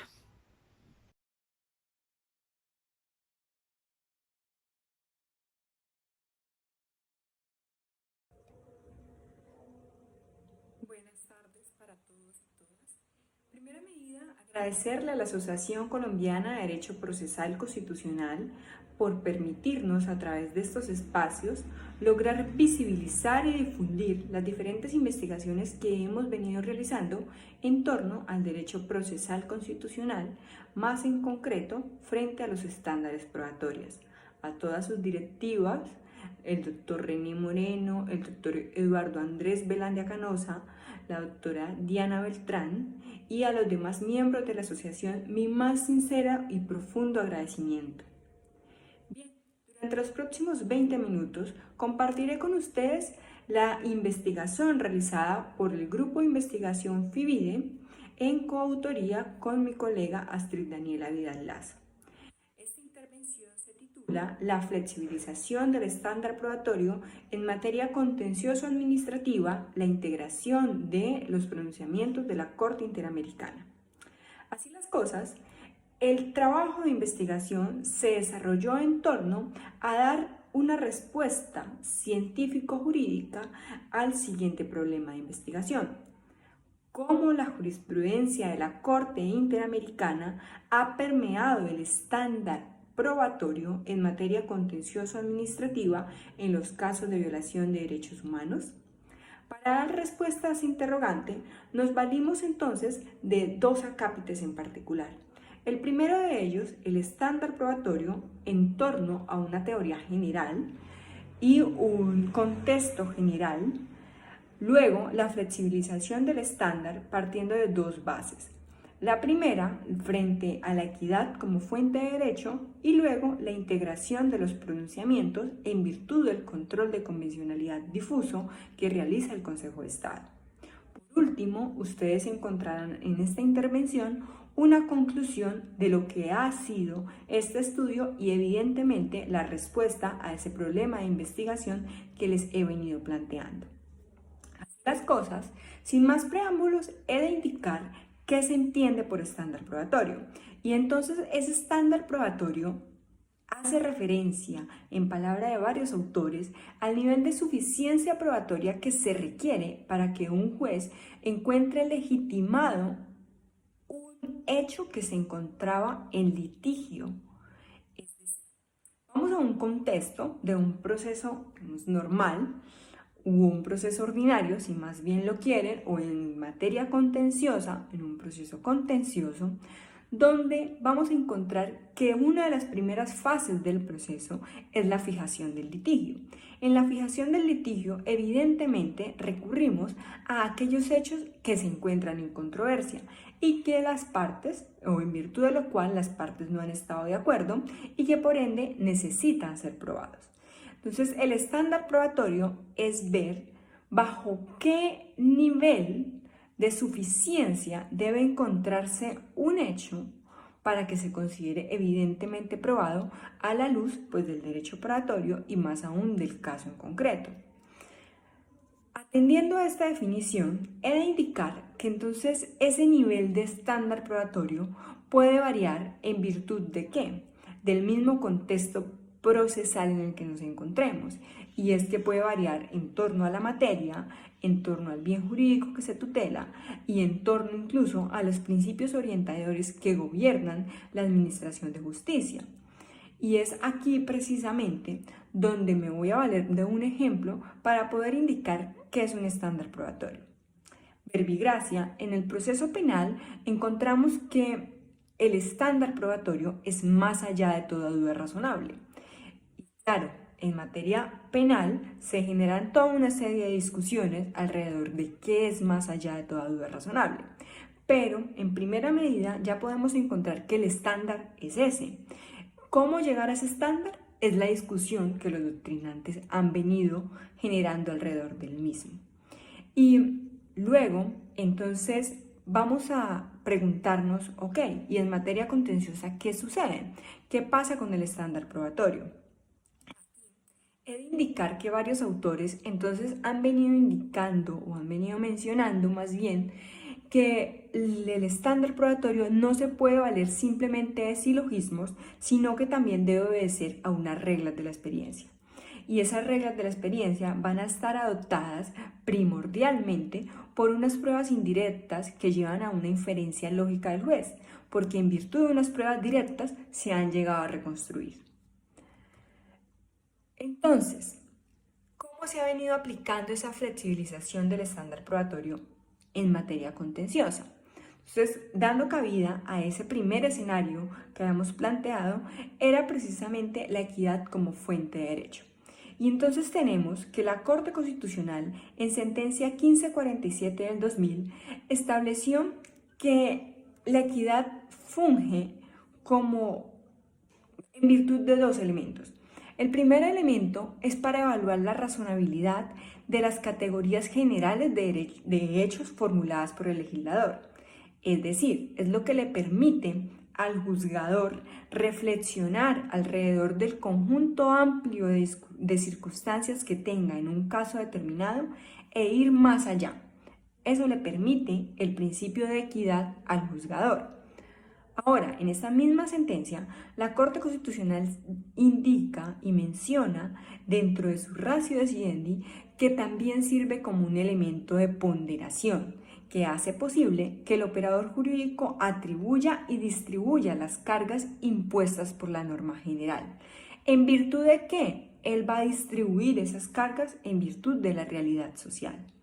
Y es en este sentido donde el operador, al decidir, tiene en cuenta no solo las prescripciones legales, sino también los efectos concretos que va a tener su decisión en el caso en particular que se encuentra resolviendo. Ahora, teniendo cómo se ha planteado ese principio de equidad dentro de la jurisprudencia colombiana, vamos a dar paso a cómo se ha integrado. Y la integración se da en primera medida porque Colombia aceptó la competencia de la Corte Interamericana para declararla internacionalmente responsable. Y es por ello que en virtud de los diferentes controles de convencionalidad, entonces las autoridades, tanto administrativas como judiciales, deben acatar los pronunciamientos de la Corte Interamericana y más aún, evidentemente, la Convención Americana. Y es por ello que la Corte Interamericana, en virtud de diferentes casos, pues ha venido planteando esta obligación para todos los estados parte de la convención que aceptaron su competencia. Y entonces vamos con digamos, en un primer momento, a establecer la Corte Interamericana cómo ha planteado los estándares probatorios a nivel internacional. Para este caso en particular, tenemos o estudiamos la sentencia Caso Mapiripán versus Colombia, en la cual la Corte Interamericana determinó que los tribunales internacionales gozan de una amplia potestad para apreciar y valorar las pruebas de acuerdo con, oigan bien, la sana crítica, la lógica y la experiencia. Es decir, la Corte Interamericana ya nos establece un poco de flexibilización probatoria al establecer que el juez internacional debe acatar la sana crítica, la lógica y la experiencia como unos principios rectores de la valoración probatoria. Luego, la Corte Interamericana en el caso Espinosa González versus Perú estableció un estándar y se valió ¿de qué? De un contexto. Entonces, en virtud del contexto, consideró la Corte la caracterización de hechos como parte de un patrón sistemático de violencias a derechos humanos. Lo mismo sucedió en el caso Pueblo Bello versus Colombia, donde la Corte Interamericana consideró probados los hechos en virtud del contexto histórico. ¿En virtud de qué contexto histórico? En virtud de ese contexto de conflicto armado colombiano que se desencadenó durante las últimas décadas y donde, en virtud de este contexto y de esta realidad social, la Corte Interamericana consideró que se debe plantear una flexibilización porque estamos en presencia de una vulneración de derechos humanos y más aún unas circunstancias que son conocidas por el entorno e incluso por el mismo Estado. Y entonces, ¿qué pasa frente a esos pronunciamientos ante el Consejo de Estado? Entonces, el Consejo de Estado en diferentes sentencias nos ha establecido que vamos a hablar de la probabilidad prevaleciente, que es aquel análisis que permite escoger la hipótesis que reciba el mayor apoyo, relativamente el mayor apoyo, de parte del conjunto de los medios de prueba disponibles en el proceso. Y entonces, es aquí como el juez contencioso ha realizado un control convencional de manera difusa y donde ha establecido, mire, esa probabilidad prevaleciente, entonces vamos a tenerla en cuenta porque evidentemente el hecho que se va a considerar probado no va a ser aquel que matemáticamente me lo arroje, sino aquel que encuentre un mayor respaldo probatorio. Y entonces plantea el Consejo de Estado, en virtud de esa integración que hace por el control de convencionalidad, pues que evidentemente también trae su arraigo por el bloque de constitucionalidad, nos ha planteado un estándar probatorio de un contexto histórico-político. Y entonces, ¿dónde ha encontrado este auge? En los medios de control de reparación directa. Entonces aquí voy a hacer un pequeño paréntesis y este paréntesis va a arrojarnos que los elementos de la responsabilidad del Estado son dos: la imputación y el daño antijurídico. Y entonces el daño antijurídico, la víctima debe, digamos, llevarlo a la certeza para considerarlo que sea un daño indemnizable. Esa es una de las características del daño que desde jurisprudencia antaña el Consejo de Estado nos ha venido estableciendo como un criterio dentro de su ratio decidendi necesario para poder que un daño antijurídico se considere que tenga la potencialidad de ser reparado. Ahora, luego nos plantea la imputación y entonces esta imputación puede ser fáctica y jurídica. Y entonces, ¿cuándo estamos hablando de una imputación fáctica? Cuando estamos en presencia, por ejemplo, de una posición de garante o donde aquí tenemos que atribuir necesariamente ese nexo de causalidad en que la actuación del Estado pues tiene una estrecha relación con o fue la que produjo el daño para que pueda ser indemnizado. Y luego tenemos una imputación jurídica, que son los títulos de imputación como falla en servicio, riesgo excepcional, daño especial y una suerte en algunas sentencias de confianza legítima. Entonces, cuando existe la defraudación de confianza legítima.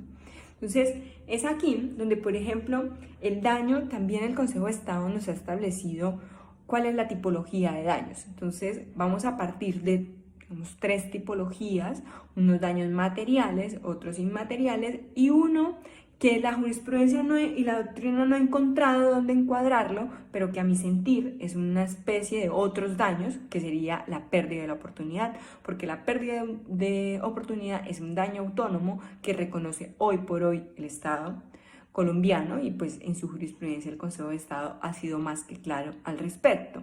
Y entonces tenemos que dentro de los daños materiales y dentro de los daños inmateriales, entonces los daños materiales están el lucro cesante y el daño emergente. Y también tenemos dentro de los inmateriales el daño moral, el daño a la vida de relación y el daño a los bienes constitucional y convencionalmente protegidos. Para los conocedores de la materia, podrá indicar en primera medida que el control de convencionalidad difuso, el Consejo de Estado ya lo hizo al establecer como un daño reparable el tema de los bienes constitucional y convencionalmente protegidos. Tanto es así que el mismo Consejo de Estado ha adoptado las medidas de reparación simbólica y de no repetición que plantea la Corte Interamericana. Pero nuestra discusión no va en torno, en estricto sentido, a estas circunstancias, sino más bien va en torno a cuándo considera aprobado un hecho para poder llevar consigo a una decisión por parte del juez contencioso. Así como en estos casos de vulneración masiva de derechos humanos, ejemplo, ejecuciones extrajudiciales, donde el Consejo de Estado ha indicado que la víctima encuentra una relación de asimetría frente al Estado y por ende ponerle a la víctima una carga, digamos, desproporcionada sería básicamente una prueba diabólica y por ende ha considerado que lo que debe arrojarse en virtud de ese análisis o esa valoración probatoria es que el juez contencioso administrativo, ¿qué debe hacer? Debe privilegiar esos criterios flexibles de los medios de pruebas indirectos, o sea, nos lo plantea privilegiar los medios de pruebas indirectos a fin de alcanzar una verdad histórica de los hechos y lograr la satisfacción de derechos fundamentales de las víctimas. Y entonces es así como, en virtud de privilegiar esos medios de pruebas indirectos, es como el juez logra construir indicios en virtud de un contexto histórico. Entonces, ya dando cabida precisamente a una de las respuestas o a las respuestas de lo que sería el problema de investigación, tenemos que las pruebas directas en un contexto de conflicto armado como el que ha vivido Colombia durante las últimas décadas, pues genera necesariamente que el ordenamiento jurídico responda a estas nuevas realidades. Y entonces, ¿cómo responde el ordenamiento jurídico? Tenemos entonces unas pruebas que son directas. La manera de construir la prueba directa es yo cómo logro probar un hecho, entonces lo logro de manera directa. Entonces, por ejemplo, en una ejecución extrajudicial, ¿cuál va a ser una prueba directa? El certificado de defunción, porque ya está aprobado con ese documento que la víctima es eso y que por ende el daño sería la muerte. Ahora, ¿cómo yo logro imputar la responsabilidad del Estado? Cuando normalmente en estos casos, pues la víctima se encuentra en una relación asimétrica, donde difícilmente va a contar con esa posibilidad de acceder a todo el material probatorio para determinar, por ejemplo, si en algunos casos las fuerzas públicas lo que han siempre alegado o normalmente alegan es la legítima defensa y entonces con ello lograr demostrar que la víctima nunca disparó. Cuando, por ejemplo, cuando hacen la rotulación de la prueba y la recaudación de la prueba, no se logró establecer que la víctima tenía sí o no pólvora en sus manos. Entonces, en ese caso, por ejemplo, ¿cómo es posible lograr que la víctima logre acreditar que efectivamente esa persona no había disparado y que por ende sí se configura en una ejecución extrajudicial? Esa sería una prueba diabólica para la víctima y que en virtud de esa relación asimétrica el Consejo de Estado ha considerado que, por ejemplo, en el caso que estamos estudiando, ya vamos a partir de lo que sería una prueba directa que sería la muerte, otra prueba directa que estemos en una zona de conflicto, otra prueba directa que, por ejemplo, era un líder social, otra prueba directa que está dentro de un reporte de la policía, y ya como pruebas indirectas entonces vamos a plantear que, ok, nunca disparó, no tenía antecedentes, no reportaba, digamos, ningún tipo de antecedente importante que permitiera siquiera inferir que se trataba de una persona que hacía parte de los grupos al margen de la ley, y así sucesivamente. Entonces, en ese orden de idea, en virtud de la sana crítica y de las reglas de la experiencia, se puede considerar probado un hecho de manera indirecta, y es aquí donde esas relaciones recíprocas de prueba, ya el juez las tiene que distribuir con la finalidad de llevar sí o no a la víctima a una dinámica diferente que atienda a su realidad social. Cosas, como respuesta a nuestro problema de investigación, encontramos que evidentemente existe dentro del medio de reparación directa una flexibilización probatoria, donde se ha integrado los pronunciamientos de la Corte Interamericana, donde el juez contencioso debe privilegiar las pruebas indirectas en el marco de un contexto histórico-político de conflicto, y donde el Estado es el que tiene los medios de pruebas para esclarecer lo ocurrido, llevando con eso entonces a una reparación integral donde también permea ese principio de equidad. Bien, así las cosas, espero haber despertado un poco el interés por lo que es los estándares probatorios en materia contenciosa, y los invito a que consulten nuestra obra y puedan tener a mucha más profundidad todos los elementos que aquí fueron planteados. Que estén muy bien, hasta luego, y nuevamente mil gracias por el espacio y por su atención. Agradecemos a la doctora Diana por su conferencia. A continuación nos acompaña Juan Esteban Yanguas, de Colombia. Él es estudiante de Derecho de la Universidad Libre, es miembro junior de la Asociación Colombiana de Derecho Procesal Constitucional y ocupó el primer puesto en el 2018 en nuestro 9º concurso internacional junior de Derecho Procesal Constitucional. Hoy nos acompaña con el tema La prueba en el marco del Sistema Interamericano de Derechos Humanos. Bienvenido.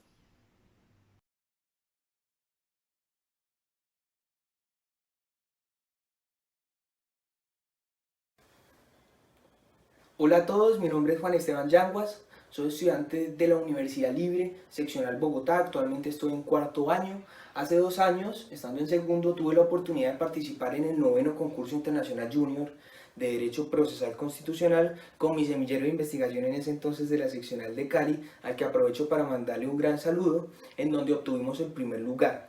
A raíz de esto, la Asociación Colombiana me abrió las puertas, y por eso es que en primer lugar quiero motivar a todas las personas que nos están viendo a participar en el concurso si no lo han hecho, porque es una gran oportunidad para entrar en este mundo. Y segundo, quiero agradecer y sobre todo felicitar a la Asociación Colombiana de Derecho Procesal Constitucional, porque a pesar de las difíciles situaciones que está viviendo Colombia en estos momentos y que está viviendo el mundo, no deja perder estos espacios académicos que son tan importantes para la construcción del saber jurídico. Entrando un poco en materia, quiero hablar del derecho procesal constitucional y traer a colación al doctor Villalba, que establece que el derecho procesal constitucional está conformado, en primer término, por el derecho sustancial constitucional, en segundo término, por el derecho procesal constitucional, y tercero, por el Sistema Interamericano de Derechos Humanos. Sin embargo, y para efectos de la investigación, es importante entender que el Sistema Interamericano también tiene una parte procesal y una parte sustancial. He invertido gran parte de mi vida académica en el estudio del Sistema Interamericano de Derechos Humanos. Y en esas investigaciones me he dado cuenta de algo: los avances y los aportes del Sistema Interamericano al derecho internacional de los derechos humanos ha sido inmenso. Sin embargo, y en la parte procesal me he dado cuenta que el Sistema Interamericano tiene grandes debilidades o falencias, y en comparación con el derecho sustancial y con sus avances, pues se queda un poco corto. Ahora, el objetivo de la presente investigación es realizar un aporte al derecho probatorio interamericano. Para llegar a eso necesariamente tenemos que hablar de dos cosas. Primero, del Sistema Universal de Protección de Derechos Humanos y segundo, de los sistemas regionales de protección de derechos humanos, dentro de los cuales encontramos el Sistema Interamericano de Protección de Derechos Humanos, el Sistema Africano de Protección de Derechos Humanos y el Sistema Europeo. Para efectos de la investigación y obviamente pues por el lugar donde nos encontramos, nos vamos a enfocar en el Sistema Interamericano de Derechos Humanos. Los sistemas regionales de protección buscaban esencialmente que las personas, independientemente de su color, de su sexo, idioma, religión, opiniones políticas o de cualquier otra índole, origen nacional o social, o posición económica, nacimiento o cualquier otra condición, como lo establece el artículo 1 de la Convención Americana, puedan gozar de un mínimo de derechos y garantías. Aquí lo importante es entender que sin importar de dónde la persona es nacional, se genera una protección internacional del individuo. Ahora, para hablar específicamente del caso del Sistema Interamericano de Derechos Humanos, debemos situarnos en Bogotá, año 1948. Específicamente en el nacimiento de la Organización de Estados Americanos a partir de la Carta de la OEA. Si bien la Carta no creó un órgano internacional ni detalló derechos humanos, es un primer gran paso para la consolidación de un sistema regional de protección de derechos humanos para América. En 1959 nace la Comisión Interamericana de Derechos Humanos y empieza a fortalecerse el sistema interamericano. En 1969 se firma la Convención Americana de Derechos Humanos, que entraría en vigor en el 78, y se crea la Corte Interamericana como órgano jurisdiccional del sistema interamericano. La Corte emitiría su primera opinión consultiva hasta 1982 y fallaría su primer caso de fondo en 1988, que como todos recordamos es el caso de Velázquez Rodríguez. Es importante hablar del derecho internacional de los derechos humanos y la influencia que ha tenido en los diferentes ordenamientos jurídicos internos de los estados. Cada vez va quedando más atrás la anacrónica concepción de la primacía de la soberanía como fundamento de violaciones de derechos humanos. Ya los estados no pueden decir que como somos soberanos, entonces tenemos la soberanía de violar derechos. Ya hay sistemas de protección de derechos humanos que están por encima de los estados, y por eso es necesario hacer claridad en el objeto de estudio. Los estados parte de la Convención Americana de Derechos Humanos, y los estados que han reconocido la competencia contenciosa es en los que nos vamos a enfocar, la competencia contenciosa de la Corte Interamericana. Hacer esta distinción para muchas personas, específicamente para el doctor Augusto Cansado Trinidad, es uno de los mayores problemas que tiene el sistema. Es muy complejo hablar que hay estados que han ratificado la convención y hay estados que no, cuando en realidad todos los estados deberían comprometerse con la protección de los derechos humanos de igual manera. Sin embargo, hay estados que no lo han hecho y por eso hay que hacer la salvedad. Más adelante nos vamos a dar cuenta de la importancia de esta distinción. Ahora bien, vamos a hablar específicamente de la prueba en el Sistema Interamericano de Derechos Humanos. Para hablar de la prueba podemos partir de COUTUR, y COUTUR a su vez parte de las 5W, de 5W, que son qué, cómo, cuándo, dónde y por qué, ¿cierto? Entonces, él desarrolló una forma de estudiar la prueba: qué, quién, cómo, con qué y cómo lo va a valorar. Entonces, ¿qué es el objeto de prueba? ¿Quién es la carga de la prueba? ¿Cómo es el procedimiento probatorio? ¿Con qué son los medios de prueba? La valoración es el razonamiento del juez sobre la eficiencia de los medios de prueba, y estos elementos y estos factores van a ser desarrollados a lo largo de la ponencia. Sin embargo, queda una pregunta sin responder, y es ¿qué es la prueba?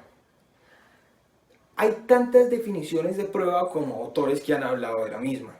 Entonces, para simplemente dar una definición, podemos traer la que nos da el doctor Fixamudio, gran maestro, que establece que la prueba es la demostración de los hechos afirmados por las partes que llevan al juez a la convicción sobre la veracidad de los mismos. Habiendo hablado de la prueba, vamos a pasar a la función de la Comisión y la Corte Interamericana en la recaudación de la prueba, partiendo de la Comisión, que juega un papel fundamental.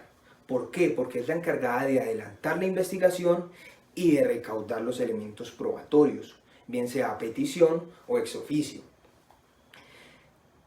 Obviamente por el tiempo que tenemos, que son 20 minutos, no puedo ahondar en los detalles del procedimiento, pero en el trabajo de investigación está detallado cuál es el procedimiento de la Comisión Interamericana frente a la recaudación de pruebas, trabajo de investigación que va a ser publicado por la asociación. Entonces, pasando esto, si la Comisión considera que hay violación de un derecho humano, emite recomendaciones. Si el Estado reconoce la competencia contenciosa de la Corte Interamericana y la Comisión considera que no acató esas recomendaciones, entonces la Comisión Interamericana somete el caso ante la Corte Interamericana. Las pruebas, y pues obviamente en este punto ya podemos empezar a hablar de la función en la recaudación probatoria de la Corte Interamericana. Las pruebas rendidas ante la Comisión serán incorporadas al expediente, pero pueden ser repetidas si la Corte lo considera indispensable. La Corte ha reconocido, sin embargo, que sus poderes probatorios son complementarios a los de la Comisión, es decir, inician cuando la actividad de investigación de la Comisión se ha completado. Sin embargo, estas facultades probatorias y estos poderes no son excepcionales. ¿Por qué? Porque la Corte los utiliza con frecuencia. Por ejemplo, cuando incorpora pruebas de oficio o cuando interroga testigos. Las facultades oficiosas de la Corte es algo que estudiamos mucho en el trabajo de investigación y es ese rol activo que toma la Corte Interamericana frente al proceso. Es algo muy interesante que van a poder encontrar obviamente en el trabajo de investigación. El objeto de prueba o tema probandum, que es el que se prueba. ¿Qué se prueba? Se prueban los hechos sobre los cuales recaerá la actuación probatoria en el proceso. Ahora vamos a hablar un poco de los medios de prueba. Los medios de prueba podemos clasificarlos en directos o indirectos o en preconstituidos, por constituir o pruebas adelantadas. Los directos es la percepción, como su nombre lo indica, directa del juzgador, como por ejemplo cuando hace investigaciones in loco.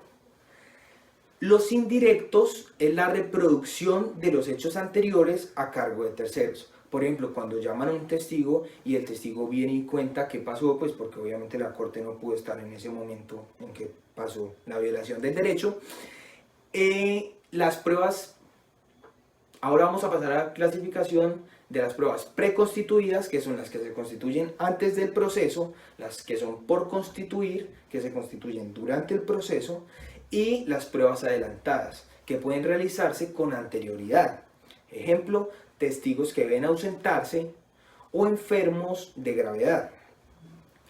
Y pues obviamente dentro de los medios de prueba encontramos dictámenes periciales, fotografías, noticias, en fin, cualquier cantidad de medios probatorios que obviamente por el tiempo pues no podemos entrar a ahondarlos, y pues tampoco por la relevancia, pues sí es muy importante, pero no es nada fuera del ordinario. Y pues por eso pasamos al siguiente tema, que es la cooperación del Estado. El sistema interamericano depende de la voluntad de cooperar del Estado. Esto sucede con mucha frecuencia. ¿Por qué? Porque hay información que solo tiene el Estado. Esto obviamente no lo digo yo, lo dice Cecilia Medina Quiroga, que es expresidente de la Corte Interamericana de Derechos Humanos y que se ha encontrado con esta dificultad de estar supeditada a la voluntad de cooperación de los estados. Tenemos además la carga de la prueba, que como vimos ahorita es quién debe probar. Por regla general, actori incumbit probatio. ¿Qué quiere decir esto? Que el actor debe probar los hechos que narra. En ese orden de ideas, la Comisión Interamericana, que es quien demanda al Estado, debe probar los hechos que aparecen en la demanda. Esa carga de la prueba, en ese caso, es compartida con la víctima o con la entidad no gubernamental reconocida, o pues en general quien haya presentado la petición. Pero lo que resulta muy importante en este punto es que la carga de la prueba puede ser dinámica.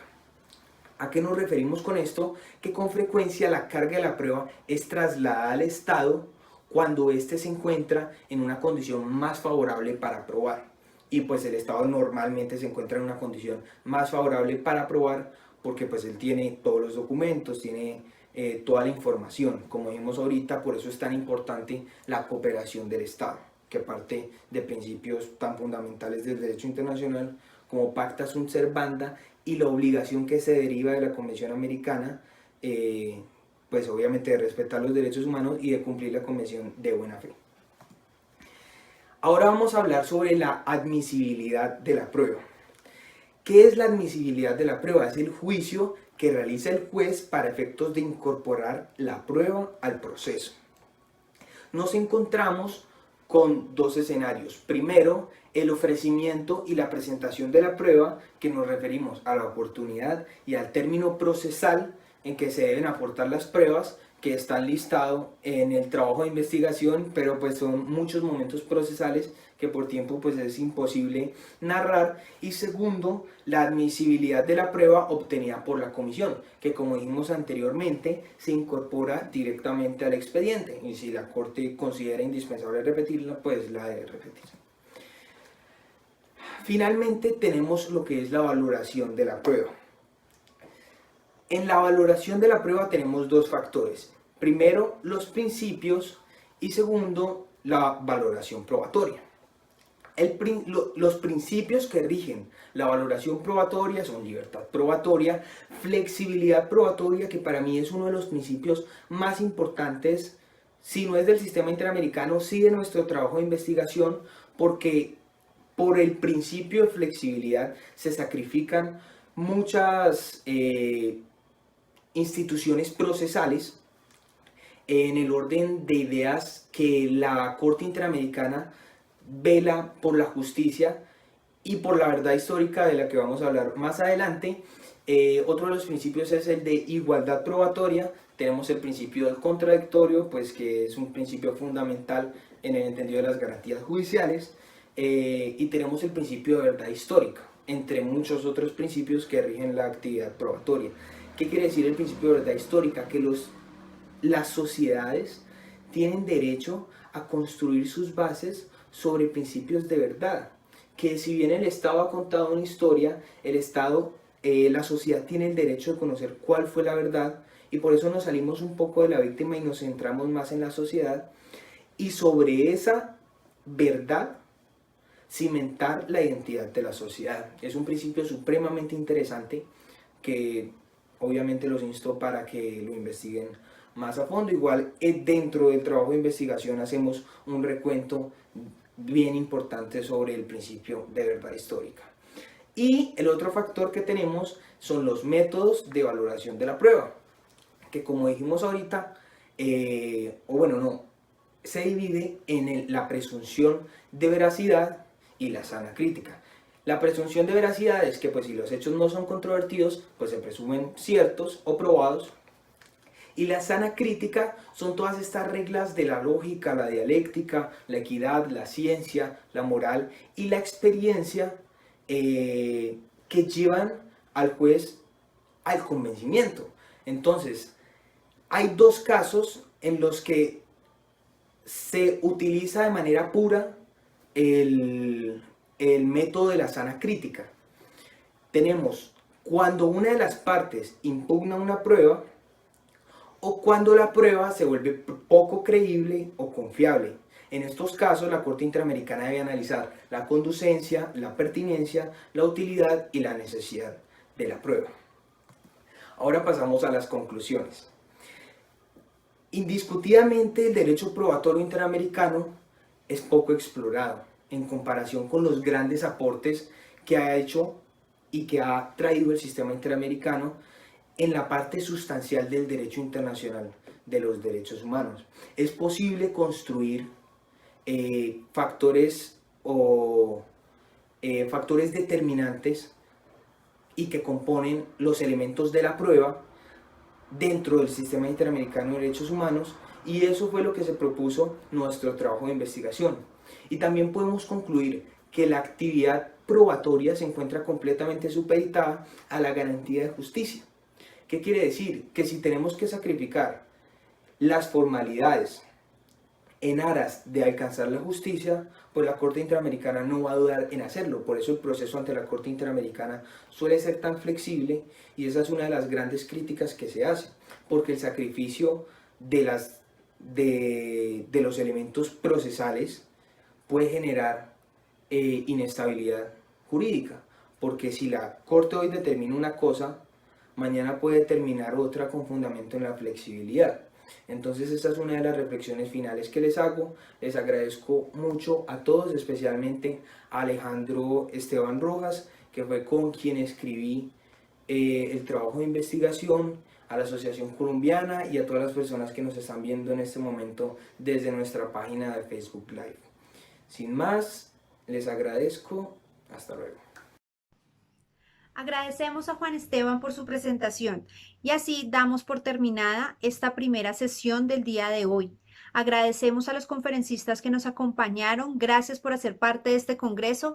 A todos ustedes, gracias por acompañarnos. Los esperamos hoy a las 3 de la tarde para que continuemos en nuestro 11º Congreso Internacional de Derecho Procesal Constitucional, aquí por Facebook Live de la Asociación Colombiana de Derecho Procesal Constitucional. Muchas gracias. Los esperamos.